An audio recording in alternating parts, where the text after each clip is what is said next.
have to say, you know what? We're going to make it to where there's more questions. We're going to snuff that offense out.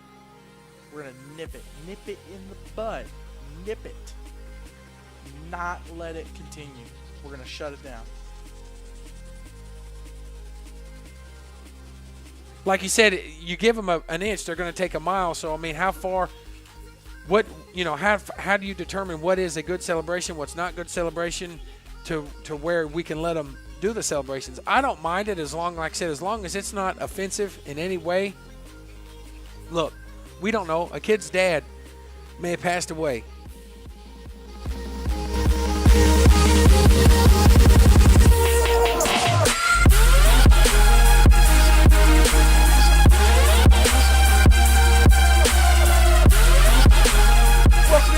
Talk. My name is James Shannon. Thank you so much for listening and tuning in and supporting us. Make sure you go check out our social media, 8Man Extreme on Facebook, Twitter, Instagram. Our YouTube channel is where you can catch Extreme Radio every Sunday live at 4 o'clock. You can catch, obviously you're listening to Extreme Talk right here. All throughout this season, you'll be able to catch our game broadcast. I think we're doing 20, 21 games, somewhere in there, maybe 24, 25 with the postseason. So Isaiah Austin is on board for that. Spencer Tomsett is the play-by-play announcer, and we're going to have a great crew for that this year. Go all over the mid-state and broadcast football games. But again, thank you for listening. I'm excited this week because I'm going to have a little bit of a more positive topic. I've got a great interview coming up later on with a former Heat legend, and I'm also going to give my thoughts about this upcoming weekend's jamboree and what I'm looking for from both teams. But for this topic that I want to talk about this week, the first one at least, I am joined by 17-year PA announcer and former HCA PA announcer, Corey Terrell. And I'm really excited about this. He's been around the block. He's seen a lot of teams. Corey, thanks for coming in. Well, man, thanks for having me. It's an honor to be here, and it's an honor to be on Extreme 8-man football and talking some football. They're getting ready to get the pads going, popping, helmets going, and I can't wait, man. I cannot wait. I got the itch counting down, so it's little. You got your jamboree this week. Ours is next week, so we're about 2 weeks out from the start of high school football, and I can't wait. My wife is trying to play softball a little bit, and we're throwing the ball around the other night, and it cracked in her glove, and she's like, "Oh, that's such a great sound." I said, "Yeah, the ball cracking in your glove is about like shoulder pads popping for me when I go out there, and I hear that, and I'm like, oh, that's a great sound." Exactly. So what I want to talk about this week, and some people, a couple of people asked about it on our Instagram story, is touchdown celebrations, and they wanted to know if we could talk to the officials and get officials' opinions on whether or not we could lax up celebrations because.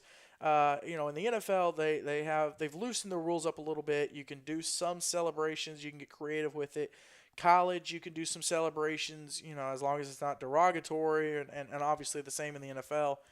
But in high school, they tend to crack down a whole lot more on celebrating a touchdown, which I don't understand because for me, it's the same emotion. You're still the same person as if you were to score in college or the NFL. So I'm in favor of loosening up the touchdown rules a little bit. If a guy wants to point in the air, you shouldn't penalize him. Now, granted, he shouldn't look back and point at his opponent.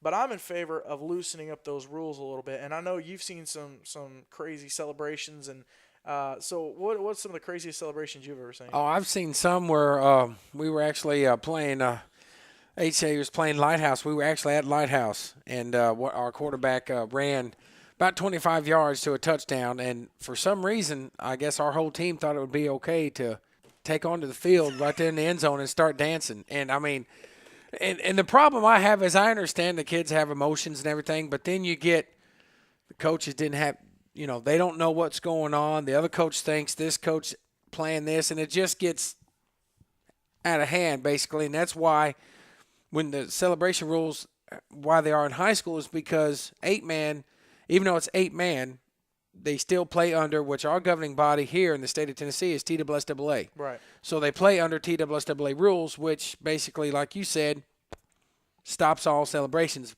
mainly because of that reason. We also have the NHFS handbook that a lot of refs go by too, and I know there's a page for it for 8-man, but then, a lot of the on-the-field rules like the celebrations, it governs that, and so they kind of go strict. But do you think at some point the refs could kind of maybe, I don't know, lax off a little bit, or maybe talk to the coaches beforehand, or maybe it could be something done before the season where you could sit down with people and say, look, this is what we're going to allow this year. This is what we're not going to allow, because it's almost like a judgment call. I've seen some games where guys could kind of celebrate, and then there's games that if they pointed a finger in the sky, bam, done. Oh, you're gone. You're 15-yard penalty, and usually you get maybe one or two warnings. But I've seen him like you. I've seen him, running back run in. He busts a big run right up to the middle, touchdown, goes down, kneels or something. I seen a player get thrown out for kneeling, dropping to his knee and praying, and the ref just come up and flag 15-yard penalty. Well, but there again, that's what lies the problem. It's a judgment call. Like if you and I were officials, we would probably get together before the game. Hey, this is what we're going to tolerate. This is what we're not going to tolerate. But when you leave it as a judgment call, and if you don't talk about it as a group of officials, well, you may have one opinion, I may have one opinion, our partner may have another one. So that's where you get kind of in that gray area of a judgment call. But I agree with you. I think they could probably sit down with the board of TWSAA, which I don't know if they'll do that because it's such a huge body. Or MTAC. Yes, yeah, MTAC could actually, sit down as a governing body and say, look, this is what we're going to do on celebrations. We know we play under your rules, but this is an exception we want to have. And I'm like you, as long as it doesn't where you run a touchdown or catch a pass and you make derogatory towards the other team, I don't see the problem in it. Or drag it out. Like, it's one thing to take 5 or 6 seconds and celebrate, but it's another thing to drag it out and, play a bowling or something like the NFL takes a while. Some of the celebrations. Exactly. So I think that's a little crazy. I'm not in favor of maybe that extreme. Right. Because if you give high school kids an inch, they're going to take a mile. They're going to take a mile. So, on the flip side of this, you have, okay, well, do you give them that inch and hope they don't take a mile, or do you just completely cut it off at anything, score, pat your teammate on the helmet, and run back to the sideline and then celebrate? Like, I'm cool with that. Right. But if we're going to do that, let's let the kids know that so that they don't get caught off guard by, all I did was point up in the air. And then, I think then you create feelings between players and refs where it's almost like a disrespect, like, oh, you're just going to crack down on me. Why don't I just do it? And, right. They don't care. There's no really direct consequences other than getting kicked out, but then that trickles down into the school because most 8-mans that we're associated with, they're Christian schools. So if you get a penalty of any kind in a Christian school, you could be done 1-2 games. Yeah. You could be done longer depending on how the head coach specifically wants to deal with that kid compared to what the governing body says. I mean, I've seen kids get, like you said, they tap their helmets, they kneel, they pray, they get an unsportsmanlike penalty. Man, I've seen them be out for 2-3 weeks. But then you also see them, okay, well, let's set this half because we're killing this team, but you're going to be back for the big rival game. Yeah, exactly. See, that's where you kind of, like you said, you got the black and gray area, but it still boils down to the kids, their emotions, they're in the heat of the battle. As long as they don't, like you said, embarrass themselves, the school, or the other team, I don't see why they shouldn't crack down. But, you got public schools, then we'll just bring them in for a minute. If they see that 8-man can do it, they're going to want to do it. And I announce public school, and it's some of their celebrations are a bit It can be a crazy. bit Yeah. crazy. I mean, yeah. We'll leave it at crazy. Yeah. Yeah. But no, it's and MTAC rules, if you get ejected from a game, you got to sit the next week. Right. Or, well, you got to sit the next conference game. Like if for instance, you're Hendersonville, when Hendersonville had football, if you're Hendersonville and you're playing Lighthouse, you get a kid kicked out of the game because they're both in MTAC. You go play Madisonville next week. You could play the kid at Madisonville, but the kid has to sit out the next game because it's a conference game. Right. Now, it's a coach's decision. Right. The coach can say, okay, well, I'm gonna let him play because he has to sit out that one, or I'm gonna suspend him for 2, depending on the penalty. But that's something else that kids and coaches have to keep in mind is there's consequences bigger than just this game. Right. And I think that's where communication, and maybe you have one head referee and that when that referee group gets together before the game, referee says, okay, I'm going to be the one that makes the judgment calls on touchdowns and stuff. Because like you said, you could have one guy who's going to be more lax. Maybe he's been around the game a little while. He's seen some. He's like, okay, I'll let this go. I know these people. And then you have somebody coming from maybe T-level to the league where they're a lot stricter, and he's going to go, nope, nothing at all. So there's got to be communication, not just between the coaches and but even just the refs in and of themselves. And we're talking to Ronnie Perkins on and off, who is the officiating coordinator for I think 9 schools in the MTAC, 8 or 9 schools that he sends crews to, and he does a great job of communicating. So that's something I would definitely be interested to ask him is, what is your take on this? How would you call a point in the finger or a drop to your knee and pray or something, as opposed to maybe a backflip in the end zone. Backflip in the end zone. I mean, I've seen that too. Yeah, or you toss the football in the stand. You can't. Like but then the other problem too is the time you take celebrating. There's no play clock on most of your 8-man fields, almost all of them, right? Unless you play it like an MJCA or something. So you don't know how long you're taking up. You could be down to 5 seconds, and the team's still trying to line up to our 2-point, and you're going to take a 5-yard penalty. Right. So that's the other side of this is, do you just, as a coach, say, okay, I'm not going to allow it at all because you take a chance on hurting your team, and you just come to the sidelines and celebrate. So, it's definitely an interesting topic. Like I said, I would be in favor of loosening the rules up a little bit and letting a kid maybe celebrate with his teammates. Nothing crazy like bowling or tag. Right. I mean, we've seen some great ones. I have, but put your coaching hat on for a minute, because you brought up a good point. In 8-man with no play clock countdown, those coaches know that their time is very, very critical in 8-man. You're only going to get so many possessions because 8-man is different than traditional 11-man. Right. Because when I went from announcing 8-man to 11-man, you can see the difference. Well, and so the plays are big different with your fields. Well, yeah, the fields are different, and the play. 8-man, you're trying to find whatever peewee field you can. Right, and that's what I'm saying, because I don't know if any coach, even I've been out of it for 2 years, but I know most of the coaches. I don't know any coach in 8-man that's going to take a penalty like that on unsportsmanlike when the games are close. Yeah. 21-14, 28-21. I mean, I don't know of any of them that would do it. No, there's going to be But then you got the other running on Monday. Well, see, then you got the other problem. You're coaching. Let's just say you're coaching your alma mater. I'm coaching HCA. Right. My player does a stupid celebration. You don't like it. You don't say anything during the game, but at halftime or in the game, now we're butting heads. See that? Now you're going to go into another whole different area, and I've seen it. Right. When the games are over, coach is supposed to shake hands. I've seen the opposite. Because of unsportsmanlike. Yeah. So, no.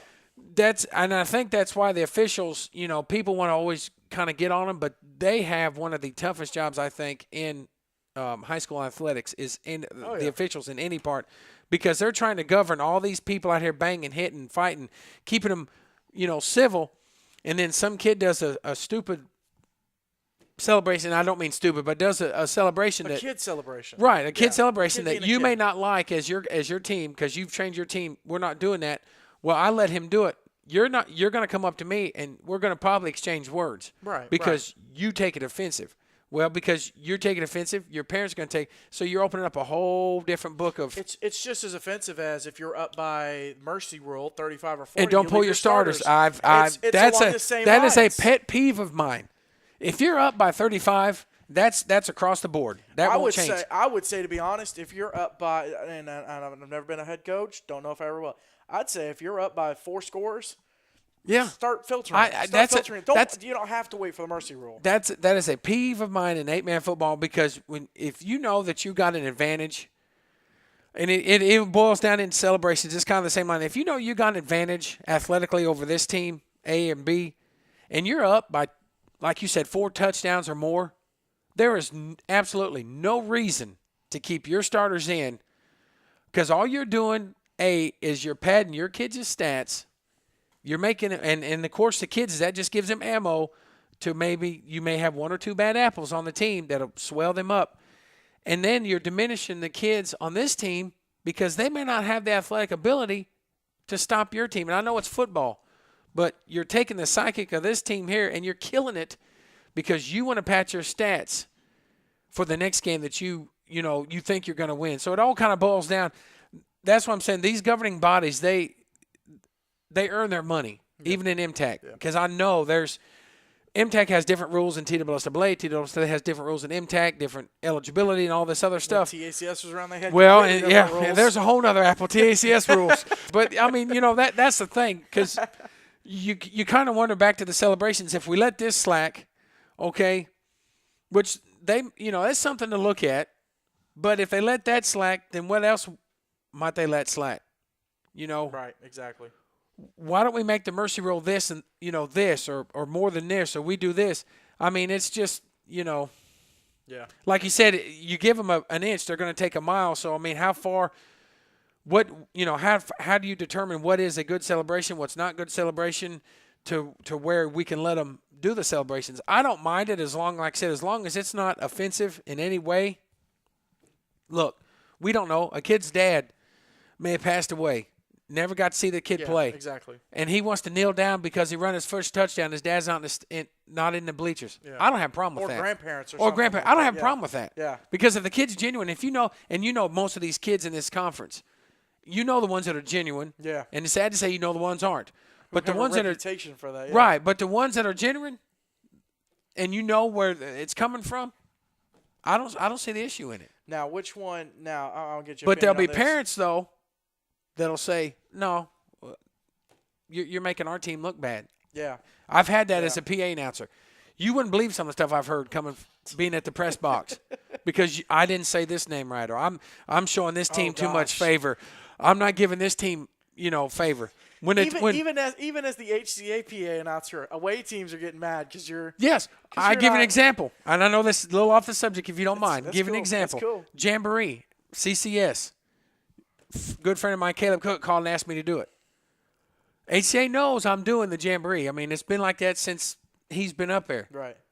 I get ripped because I'm not giving HCA enough proper over CCS, even though it's CCS's Jamboree and it's at CCS's facility. I mean, that's what you get from parents because all they see is the shirts you got on. Or your reputation that they're right. I know you and this is what you do. Yeah, if you don't say their name. Yeah, so I mean, you get it from everywhere. And like I said, I wouldn't be an official for football for anything. Well, there's an official shortage. Oh, well, yeah. I can see why. Yeah. Because we had a group of officials, and I don't ever bash officials, but this group that we had, it seemed like we had them every week, every home game. You guys would come. It's the same officials every home game. Right. It's like, do you guys not rotate? I mean, it's so bad that they have to have 2 meetings before the game starts with our former coach and the officials just to keep the peace. I mean, you got to be kidding me. Oh, yeah. You see an official, they preach that they got to be there on time, which I'm sure when you played, you guys had to be there a certain amount of time, get off the bus and everything. You see the officials, it's 15 till kickoff. Where's the officials? Or even worse, they're sitting in their car at halftime. And clock goes off, and 5 minutes later. Yeah, and then they get mad and they run up. Can you put 5 more minutes on the clock? It's like 9:30. You got to be kidding me. You're at work. I've always said if there's 2 things I'm going to do if I ever become an athletic director, I'm never paying my officials until the game is over. Oh no. And I've seen that at more schools, and I don't understand why. If you hand an official a check before the ball game kicks off, you're just asking for trouble. Right. Not saying that the refs are doing anything dishonest. I'm not saying that at all because I love officials, but you never pay somebody until the work's done. Because it always somehow that's the first thing parents will say. Did you pay them already? Yeah. Stupid. Yeah. Now we're not getting the calls. Yeah, or exactly. the other team sees you. Well, they're getting the calls because they already paid them. Yeah. So I mean, but I don't know. There's so many rules and everything that these poor officials had to keep up with. You've got different, like you said, they got a different federation book that they look at. They try to compare it to TWSAA. They got to compare it to MTAC. Man, my hat goes off to them because any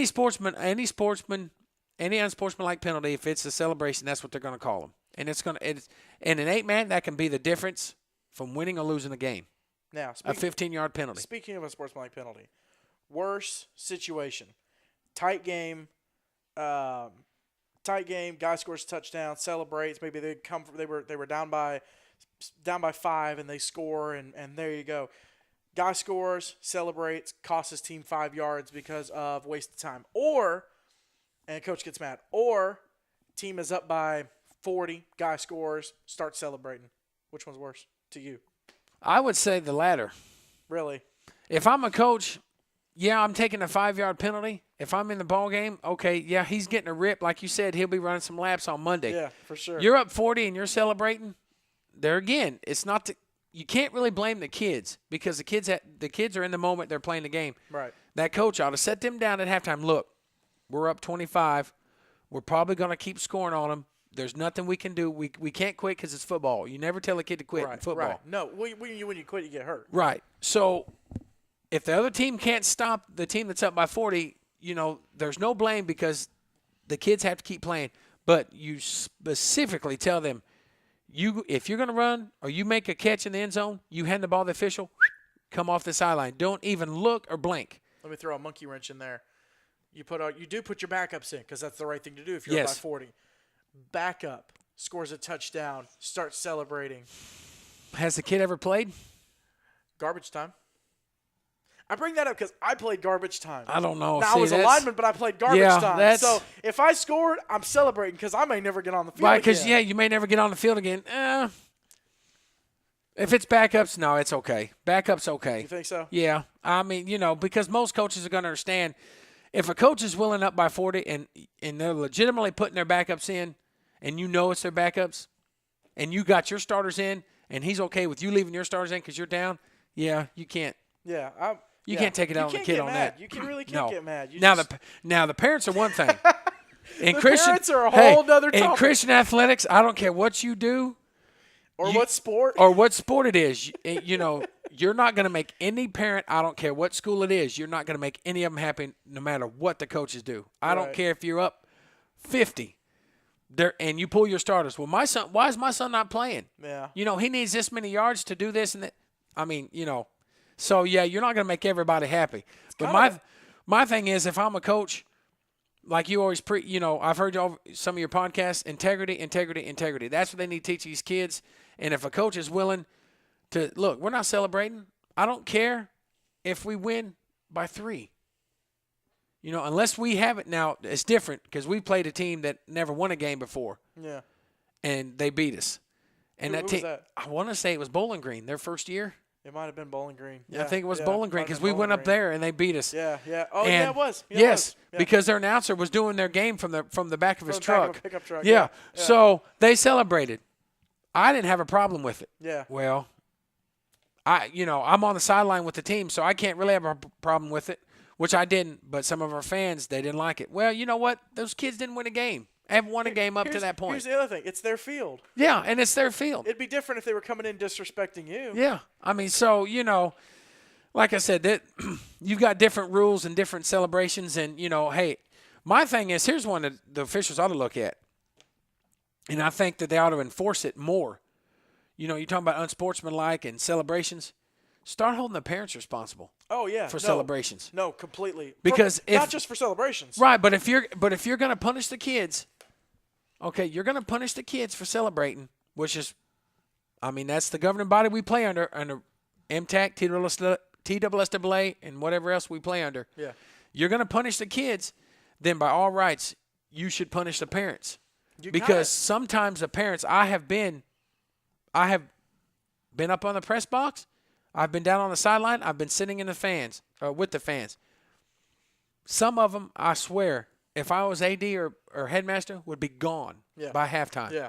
Because they celebrate sometimes and do things worse than what the kids do, and they're the parents. Yeah. And look, am I perfect? No. Have I made mistakes over the 17 years? Yes, I have. Shoot, yeah. Have I claimed them? Yes, I have. Have I been in trouble? Yes, I have. Have I been doing this and that? Yeah. But still, we all come short. Exactly. But the thing is, if you're going to put a kid in a Christian school, you're going to sign the sportsman, which we all have to sign, a sportsmanship bracket to play sports at a Christian school. Then it should trickle down to the parents. You and I talk about it. It should trickle down to the parents. Yeah. You're going to suspend that kid for doing what he did at celebration? Okay. He's out 2 weeks. You can't come for 2 weeks. Yeah. Stay away for 2 weeks. Yeah. And you know why? You know why that will stop everything from the parents staying out of it? Because, like you said, it'll start hitting them in the pocketbook. Exactly. Because I paid for Johnny to pay for 11 games. Yeah. Well, now he's only getting 9. Why? Yeah. Look, Mr. Shannon, you signed this brochure, this packet. Yeah. You said we will act in a Christian-like manner at the games. Exactly. So, I mean, it all comes back to it's a Christian school.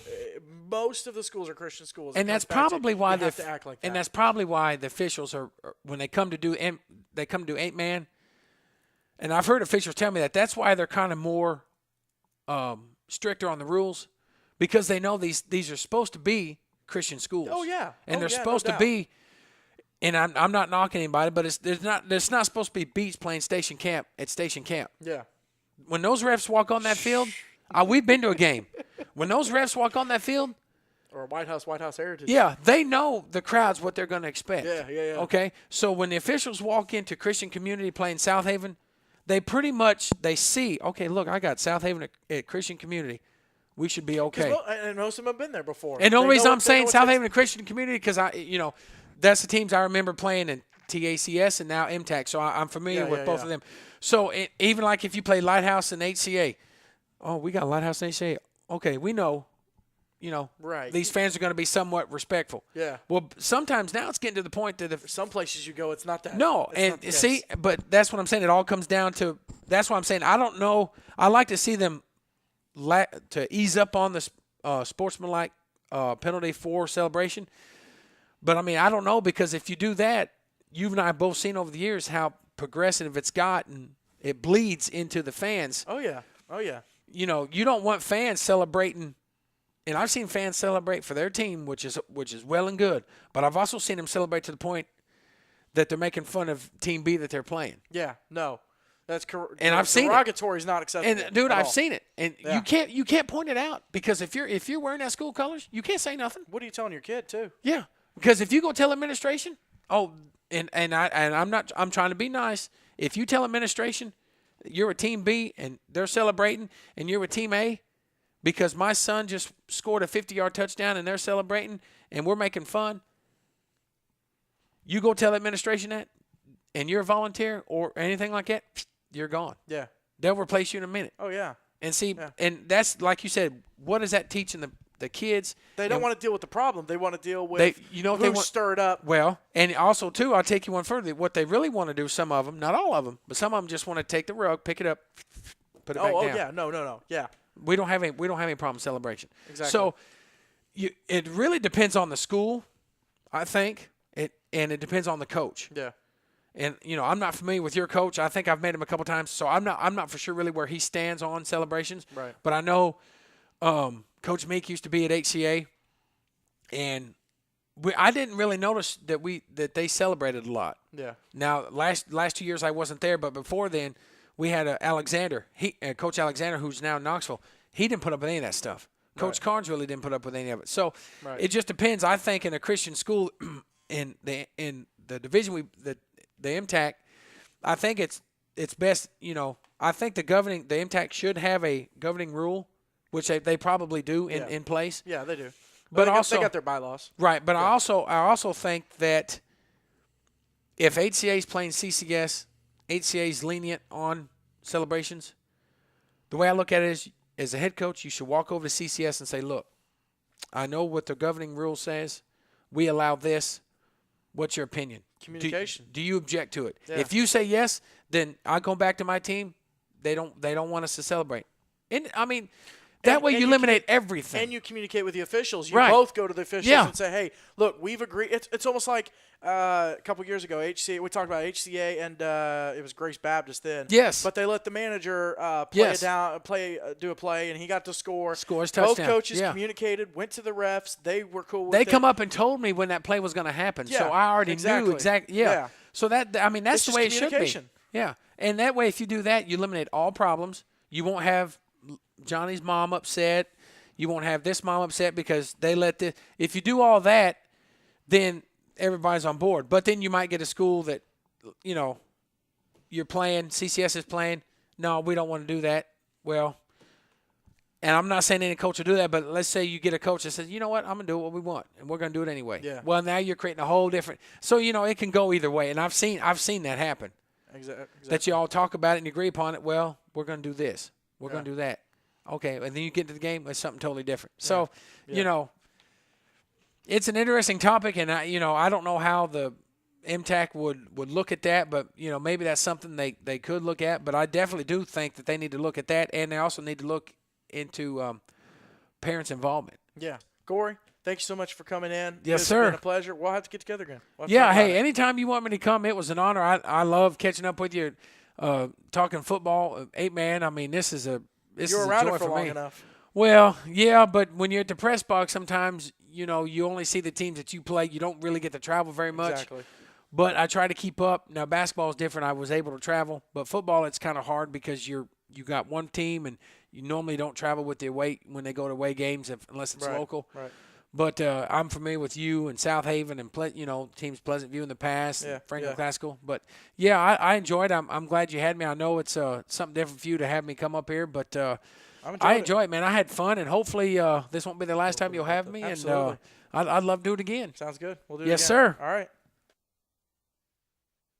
All right, everyone. At this time, I'd like to welcome my special guest. He is in my opinion, the baddest man in Heat football, and possibly one of the baddest dudes in 8-man football, Tennessee 8-man football history. 4 years at Cumberland University to wrap up a lengthy career for the Tennessee Heat. I'm talking about Josh Bates. Josh, how you doing, man? Good, buddy. How are you? I'm doing great. Hey, so tell us a little bit. Obviously, you were with the Heat for a while, but tell us how you found out about them and how you kind of got started with them. Well, my dad actually was one of the co-founders of the Heat football organization, Steve Bates. He had a vision for a long time about having a homeschool football team so that I could have the ability to play football and still be homeschooled. So he did a lot of digging and found somebody that would coach us and places for us to practice and equipment for us, and him and along with a couple other guys in the Heat organization kind of brought everything together, and that's really how I got started in it all, man. He started it and I just showed up and played. So obviously I don't know how well you knew other guys that you played and some of your opponents out there, and that's part of why we do the All-Star game now. But were there any guys that you knew that you enjoyed playing, or who were some guys that you kind of looked forward to playing? I knew a couple of the guys that I played against. I mean, nobody that I wasn't good friends with anybody that I played against, I guess you could say. But I had friendly conversations on the field with Channing Gillespie just about every time we played, and there's a couple other guys throughout the years, a couple kids from Aaron Academy, a kid named Micah. I went to church with him. He played running back for Franklin Classical for a few years, and some people. But I always loved playing against Channing Gillespie. He was such a hard player to stop. He just did a little bit of everything, and he was fun to game plan for and scheme against. There was more teams that I enjoyed playing against rather than individual players. There was a big kid that played ball for Swanee that was a good ball player. He was always fun to play against. Really anybody that I felt like was a heck of an athlete and that made a challenge.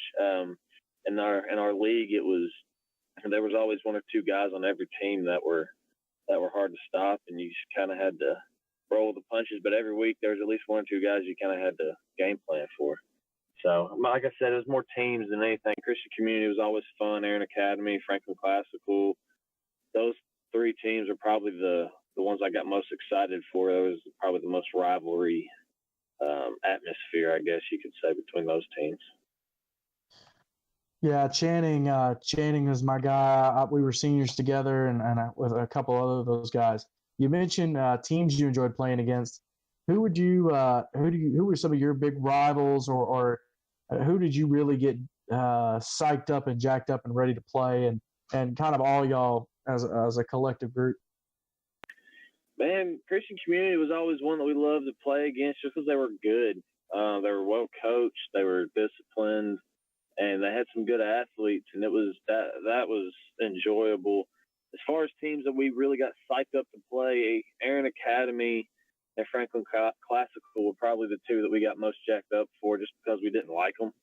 Just to be completely honest, we had some confrontation with them. Some kids on both teams knew each other, and there was always a little bit of extra heat on the field in those games, a little extra trash talking and stuff that was involved in those two teams for sure. Now, the confrontation between the two players, if social media was what it is today, if it was like that back then, do you think it would have gotten too crazy, or do you think it still would have been kept just on the field, and after the whistle you guys would have kind of stepped away from it? Because those classical teams were crazy. I mean, I know the one in 2011 went completely unbeaten, undefeated, won the state.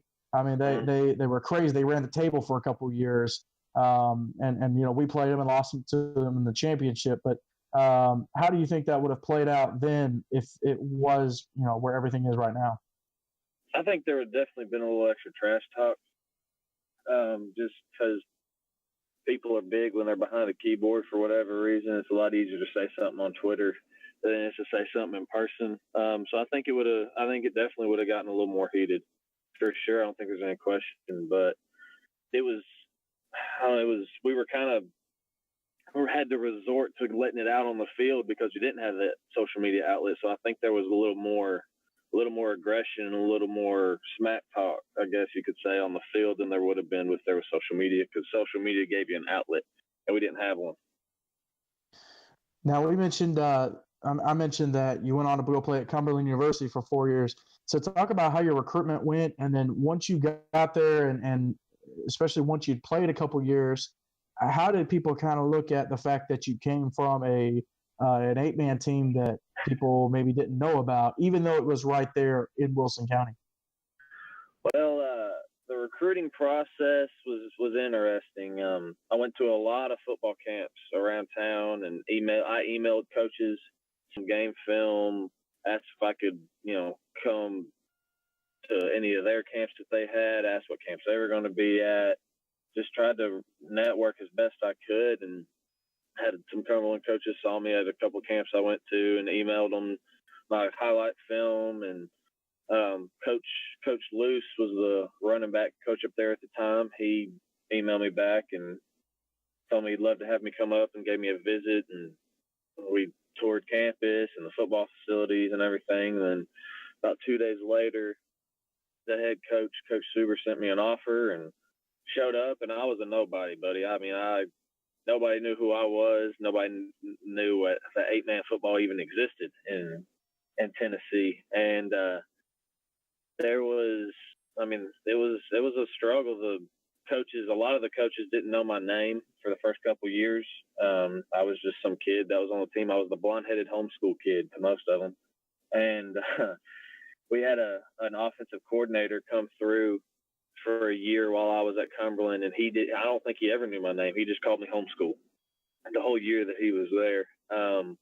So it was definitely a struggle, man. Like I said, nobody knew who I was, and I think that hurt me a little bit as far as where I was sat on the totem pole from day one.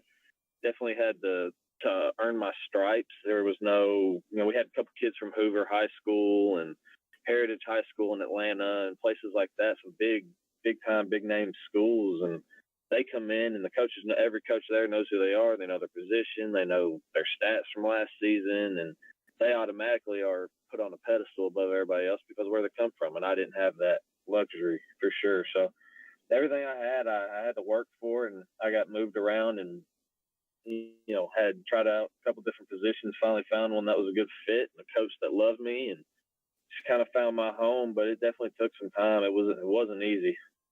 So in your time playing college ball, of course, playing at the NAIA level, several guys have gone on to play NAIA. Sorry. did you end up playing anybody or anybody being on a team that you played that you knew from 8-man, or maybe you found out about it? Yeah, I played against Ethan Fields, who played at Hendersonville Christian. He went to Bethel. I got to play against him a couple years, and me and Ethan are actually pretty good buddies. We keep in touch and talk here and there. But I played against him, and as far as actually being on the field with anybody else from the 8-man world, I don't think I actually played against anybody. There's a couple of kids that went and tried it out at NAIA schools, but when we played them, they either weren't on the dress squad or, were hurt or had already decided that college football wasn't for them and moved on. But Ethan Fields is probably the only one that I distinctly remember playing against. Now, this is a classic question I have to ask. Other than, obviously, now you guys played home games at several places, but other than your home fields, what was your favorite place to go play at? And what was your least favorite? I loved playing at Curry Ingram. They always had such nice facilities, man. The locker rooms and the field was beautiful. That was probably my favorite place to play, just as far as how nice everything was. Playing at Christian Community was fun because they always had a good student section, and that kind of got you in game mode. Least favorite place to play. Oh man, I did not like playing at Sacred Heart. That drive, the combination of the drive to Jackson and then there not being a locker room or really anywhere to change clothes, that was never an enjoyable game. Hey now, my senior year when we went down there, we had a porta john that we were able to change in. We just went one at a time, 25 guys. We were done within 45 minutes, and then we got out there and they were striping the football field for a girls' soccer game. So it wasn't that bad. They had some storage containers, I think, is what they had for us to change in. But I never enjoyed going there and playing at that place for sure. It was probably my Dang, they stepped it up for you guys, man. Man. What was the craziest game you ever played, whether it be weather or just a score or just anything surrounding it? What was the craziest one? We never really had any crazy weather that I can distinctly remember. We had some hot days, but we never had any crazy. We had a game against Aaron Academy once at home, and the bottom of the sky fell out for about 10 minutes, and it downpoured hard. But it ended, and it was over, and we moved on. We had a game against, I think it may have been against Christian Community at home where our lights went out. The stadium lights went out and we couldn't get them back on, so it was black on the field for a few minutes. We had to stop the game. But the distinct games that I remember, Christian Community homecoming game my sophomore year. That was an awesome one. I think it went into double overtime. That one's definitely burned into my memory. That was a fun game.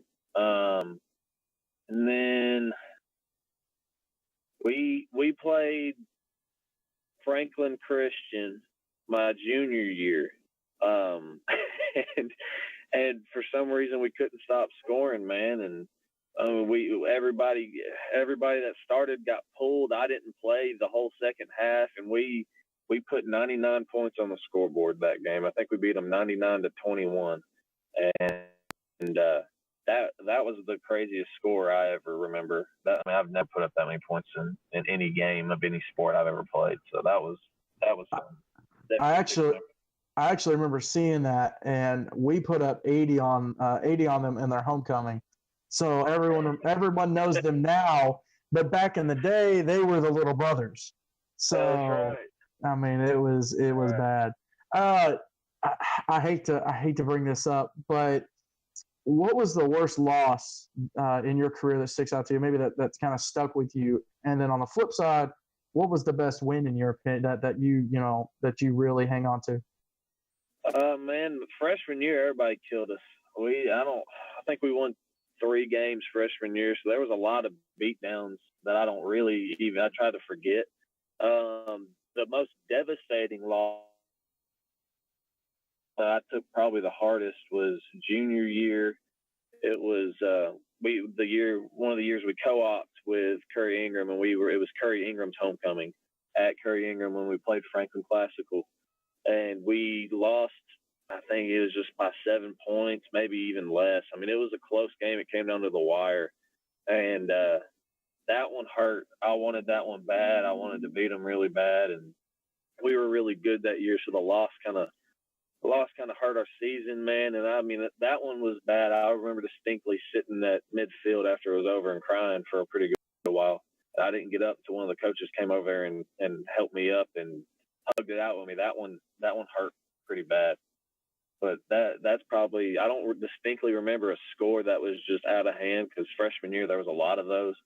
There's a lot of 60 and 70-point games. But as far as the one that hurt the most, that junior year against Franklin Classical was the worst.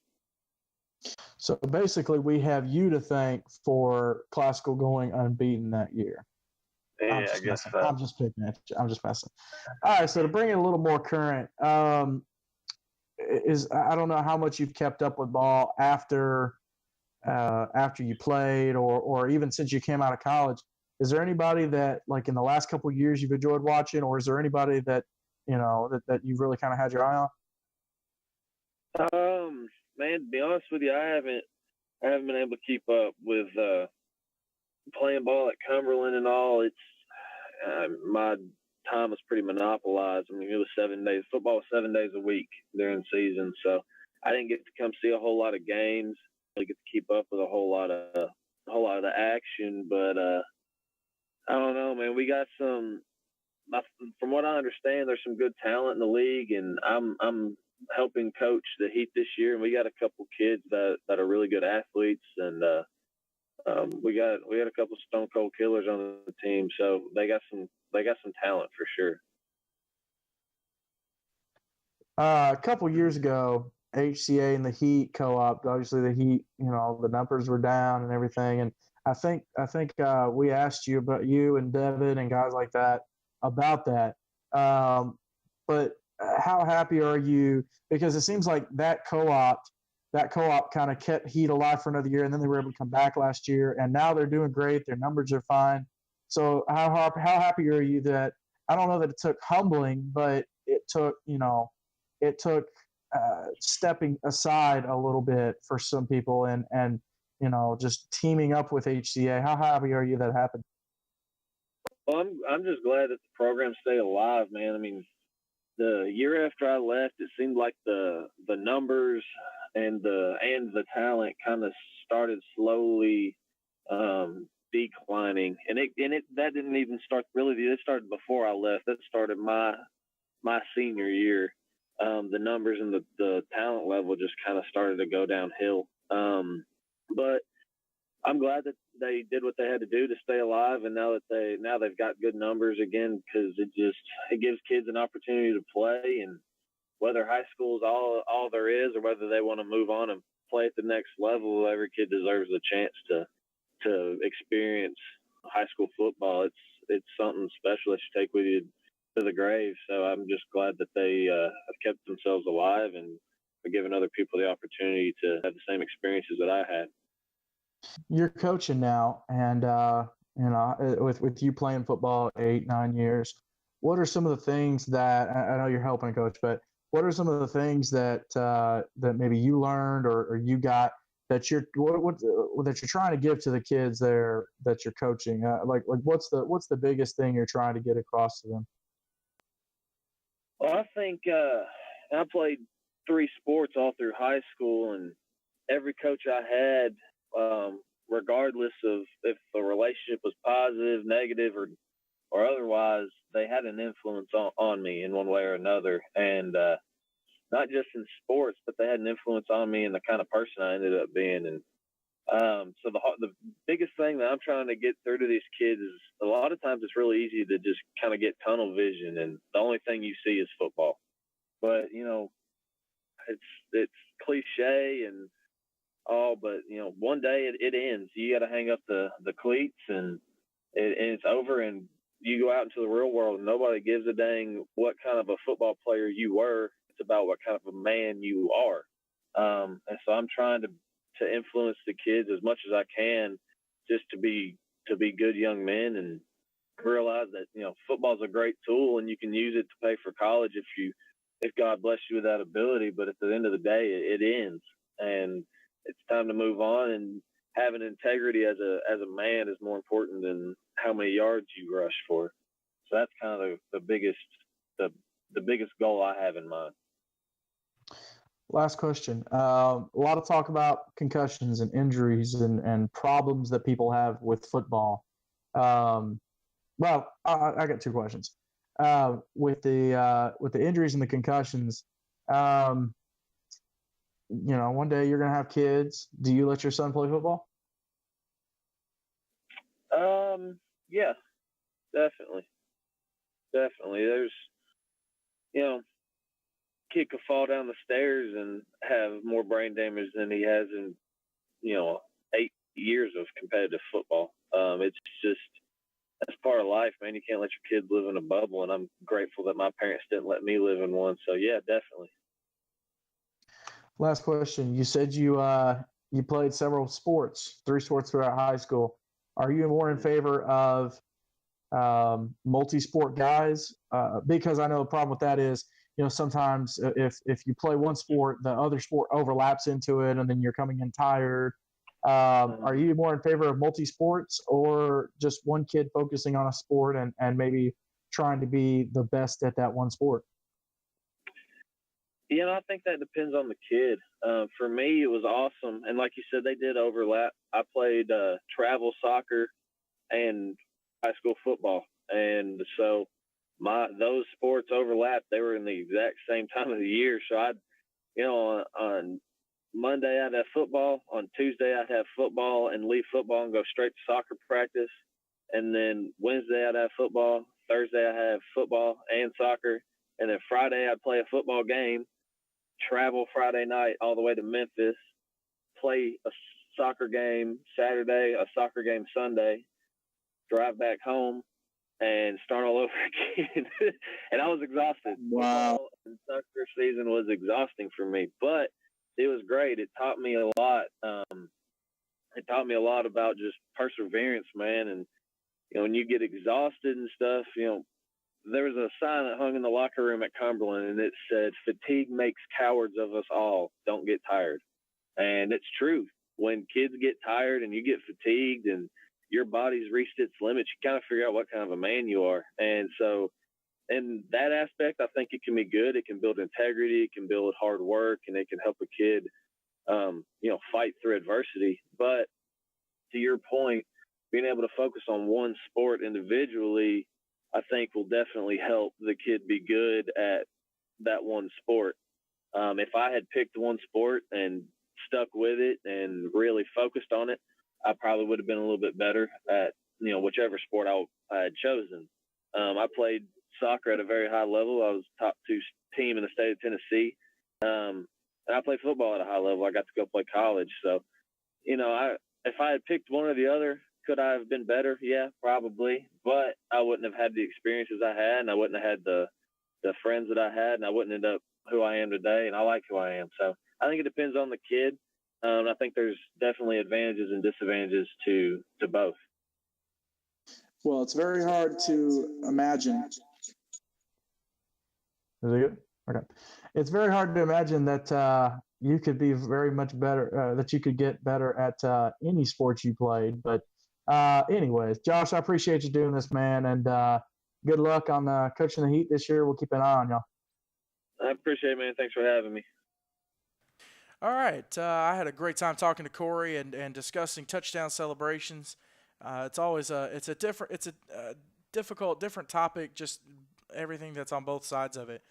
But right now I want to, a lot of people have been asking for prediction talk and preview talk. So I'm going to give you a little bit of that. And, of course, you got the jamboree coming up at Christian Community School this weekend. 3 games on Friday night and 6 games on Saturday. So pick your poison. If you want a little dose, go Friday night. If you want a massive chunk, a big chunk, go Saturday. If you want a massive chunk, go both nights. I'll be there both nights. So shout out if you see me. We also have our coaches forum on Saturday at noon. So come check that out. They're at CCS, like I said, at noon. But I want to take a look at these teams that are participating in the Jamboree. There's 8 teams between the 2 days that are playing. Of course, CCS is playing 2 games each day. And the format is 2 teams will play, and then 1 team will play another team, and they rotate. And then, of course, CCS is starting and finishing, so they'll play the first team and then take, like on Saturday, they'll take 4 games off and play at the very end. I think they play South Haven at the very end. On Friday, I know they play the Tennessee Heat. Heat plays Lancaster, and then CCS will play Lancaster. But I wanted to take a look at these teams that are participating in the Jamboree on Saturday and give y'all what I'm going to be looking for, because we're not broadcasting the Jamboree. And I'm going to look at specific things. I'm going to talk to coaches and players and fans. And if you see me, just give me a shout, holler at me. I'm not going to say that anybody's going to want pictures, because I wouldn't do that to anybody. But no, there's things that I want to keep an eye on. And, I know most coaches, they're not going to give everything in a Jamboree. And they're not going to show everything, but there's some things that they will be showing. And so here's some of the things I'm looking forward to kind of keeping an eye out for. I'm going to start up at the top, and literally at the top of the map with Bowling Green Christian. And these are more like questions that I have that I'm looking to get answered this weekend. One of the biggest questions I have for Bowling Green is they're going to play CCS to start out the Saturday action, and then they're going to play Franklin Classical. For my question for Bowling Green is, can their defense stop CCS? Because CCS does have offensive firepower. They've got a senior quarterback. They've got guys like Micah Jones at wide receiver. They've got Derek Jefferson at running back, and they've moved Jackson Dodder back in the backfield as well. So they've got offensive firepower. Can they stop that firepower? Because for the last 3 years, they haven't been able to. And then if you look at Franklin Classical side of it, Classical's got a lot of questions on offense. So will this be something where, you go in there and because Classical has questions, one of 2 things is going to happen. They're either going to shut Classical down, Bowling Green's going to shut Classical down, and they're not going to have any answer for them, and Classical's going to have to go back to the drawing board. Or Classical's going to come out and run all over Bowling Green. But for Classical, there's questions on offense. And I think if you're Bowling Green, you have to there's questions, but you have to say, you know what? We're going to make it to where there's more questions. We're going to snuff that offense out. We're going to nip it in the bud, nip it, not let it continue. We're going to shut it down.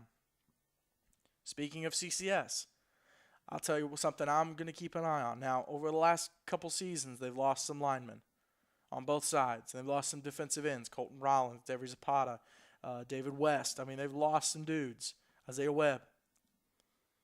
Can their offensive and defensive lines hold up? Because they're going to play Bowling Green Christian, who has pretty decent linemen, to be honest. They're not superstars, but they're decent linemen. John Stock is a good lineman. Ben Thomas is a good lineman. Cooper Guy is a good lineman. So they've got guys who are going to step up. Can CCS match that with that defensive line? And also, as well as their offensive line. And then CCS on Friday, they've got to play the Heat, who've got some big dudes.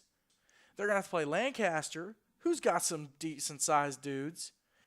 And so the question's going to be, can they hold up? Can those lines hold up? I don't worry about their offensive firepower. I don't worry about their defense. Those aspects are going to be fine. I worry about, can their lines hold up? Can they protect Nathaniel Rowley, Tiny? Can they protect him when he drops back to pass? Can their defensive line put pressure on a quarterback to where you could possibly even drop a safety back? Because you're going to play some teams that throw the ball a lot. Can they drop a safety back? Is that something they can do? Move to South Haven. South Haven doesn't have a whole lot of questions on the team, really. I mean, they've got starters and experienced players returning across the board, except for quarterback. Now, don't get me wrong. Guys like Andrew Crawley have played 4 years of JV ball, and now he's played a year or two of varsity. He's also injury prone. He's gotten a couple injuries.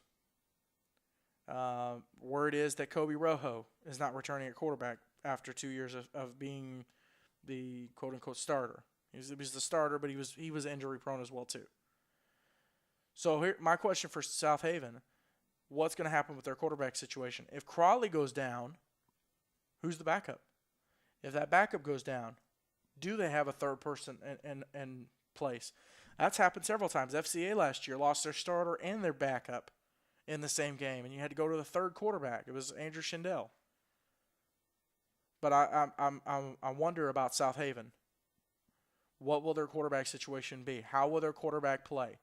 Crawley has experience, but is it enough experience? That's my question as a sophomore. Franklin Classical, kind of the same question as some teams. Can they get their offense going? They've been moving Josh Austin around. They've got a new kid playing quarterback. Caden Dickerson is back. Ben Salstrom, or not Ben, his little brother Josh is there. So does Classical, because they lost Eli Cornett. Not only did they lose all the dudes to graduation, they lost guys like T.C. Harlow and Eli Cornett to transferring out. So, what can those dudes do on offense? Can they get that offense going? I don't worry about their defense. They've got Caden Dickerson. They've got Josh Austin. They've got Ernie McKinnon. They've got Max DeBoard. They've got dudes who can play defense. But can they get it going on offense? That's what I'm going to be looking for, because they've got to play Bowling Green and they've got to play FCA. Now, something that could help them against FCA is a question I have for FCA, and that's their defense. I don't worry about it. It's reverse for Franklin teams. I don't worry about FCA's offense. You got Daniel Holcomb. You got John Buchanan. You got guys who can play. I worry about their defense. They just lost Zane Quibido, Graham Harrison, Brandon Miner, Hayden Weeks, and Andrew Schindel. 5 of arguably the top defensive players in MTAC history. Lose them all in 1 year. They didn't spread them out. And then you lose Alex Deitz a couple years ago.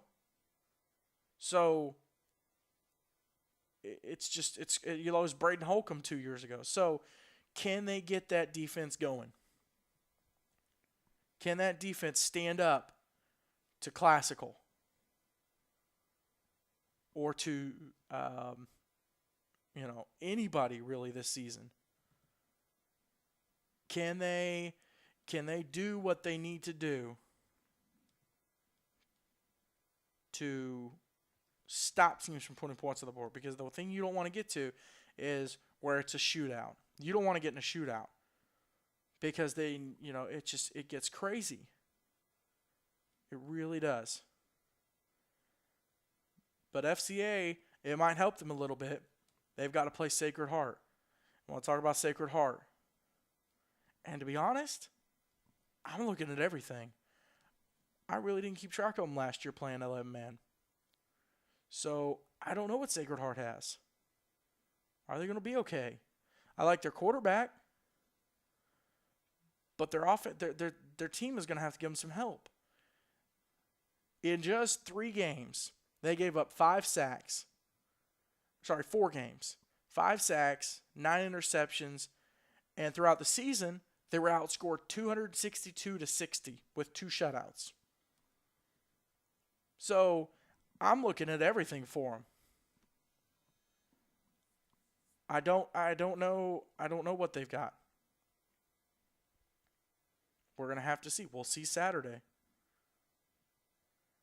Another team that came from 8-man, or from 11-man rather, from the TSCC, Lancaster Christian. I'm looking at everything for them. Don't really know a whole lot. I can't nail down one specific thing because I don't know a whole lot about them. I'm not worried.